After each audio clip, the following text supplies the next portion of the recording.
गौतम गंभीर ने आखिरकार बता दिया कि क्यों अभिषेक शर्मा और ऋतुराज गायकवाड को ड्रॉप कर उन्होंने रियान पराग पर ज्यादा दांव खेला है।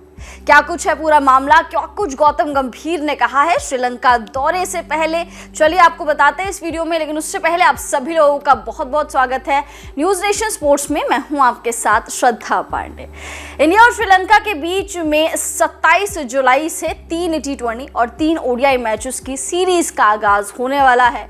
इसी दौरे से गौतम गंभीर अपने बतौर हेड कोच टीम इंडिया के बतौर हेड कोच अपने अभियान की शुरुआत करेंगे। उससे पहले गंभीर और अजीत अगरकर, जो कि एक चीफ सेलेक्टर है और एक हेड कोच है, उन दोनों ने एक प्रेस कॉन्फ्रेंस करी। प्रेस कॉन्फ्रेंस में बहुत ही ज्यादा मजा आया, क्योंकि जब भी गंभीर मीडिया के सवालों के जवाब देते हैं हमेशा से वो इंटरेस्टिंग बन जाता है, क्योंकि उनका जो नेचर है उसमें कोई फिल्टर नहीं है। जो उनके मन में होता है, जो उनके दिमाग में होता है, वो उनकी जुबान पर भी होता है। आपको याद होगा जब द्रविड़ की प्रेस कॉन्फ्रेंसेस होती थी उस टाइम पे आप उनकी प्रेस कॉन्फ्रेंस से कुछ निकाल नहीं पाते थे, कुछ बताते नहीं थे उस तरीके से। लेकिन गौतम गंभीर टू द पॉइंट वाले इंसान हैं, टू द पॉइंट वाले खिलाड़ी हैं। चाहे वो जब खेलते थे तब भी और अब वो हेड कोच बन गए हैं तब भी उन्होंने सारे सवालों के सटीक तरीके से जवाब भी दिए। एक सवाल उनसे पूछा गया कि आपने अभिषेक शर्मा और ऋतुराज गायकवाड को ड्रॉप क्यों करा, रियान पराग को क्यों आपने मौका दिया। तो उन्होंने कहा कि देखिए, मैंने किसी को ड्रॉप नहीं करा है।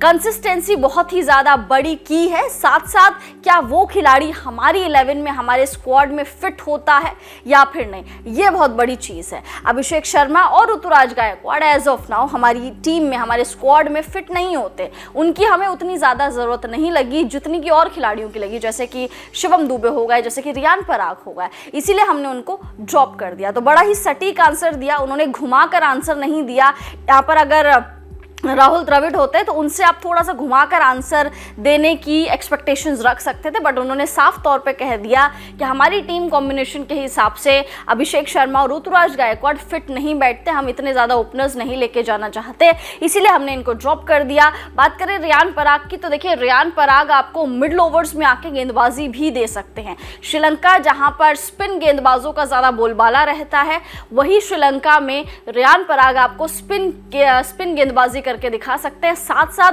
फिनिशर की रोल भी निभा सकता है, फिनिशर की भूमिका भी वो निभा सकते हैं। रियान पराग को अगर आप 4 पर खिला दीजिए, 4 पर वो खेलेंगे। रियान को अगर आप 5 या 6 पर खिला दीजिए, वो 5 या 6 पर भी खेलेंगे। All in all team India उनमें एक मिडिल ऑर्डर बल्लेबाज, साथ साथ फिनिशर और साथ साथ एक बेहतरीन गेंदबाज, ये तीनों तलाश रही है, इसीलिए उनको ज्यादा तरजीह दी गई। अभिषेक शर्मा और ऋतुराज गायकवाड का पत्ता अभी एज ऑफ नाउ कट चुका है। तो ये कुछ गौतम गंभीर ने कहा, साथ साथ बहुत सारे सवालों के जवाब भी दिए, जैसे रोहित विराट की फिटनेस पर भी बोला, हार्दिक पांड्या को क्यों कप्तानी नहीं दी गई, इस पर भी बहुत सारे राज खोले। तो ऑल इन ऑल एक बहुत ही ज़्यादा पावर पैक ये प्रेस कॉन्फ्रेंस रही। साथ साथ कोचिंग स्टाफ के बारे में भी कहा कि एज ऑफ नाउ अभी तक अभिषेक नायर ही फिट बैठे हैं, टी दिलीप ही फिट बैठे हैं। अभी मॉर्ने मोकल का नाम आ रहा है, लेकिन मॉर्ने मोकल होपफुली श्रीलंका दौरे के बाद ही टीम इंडिया से जुड़ेंगे। ऑफिशियल अनाउंसमेंट जो है तभी होगी। फिलहाल ये कुछ कहा है गौतम गंभीर ने। अब आप कमेंट्स करके बताइए क्या लग रहा है कि रियान पराग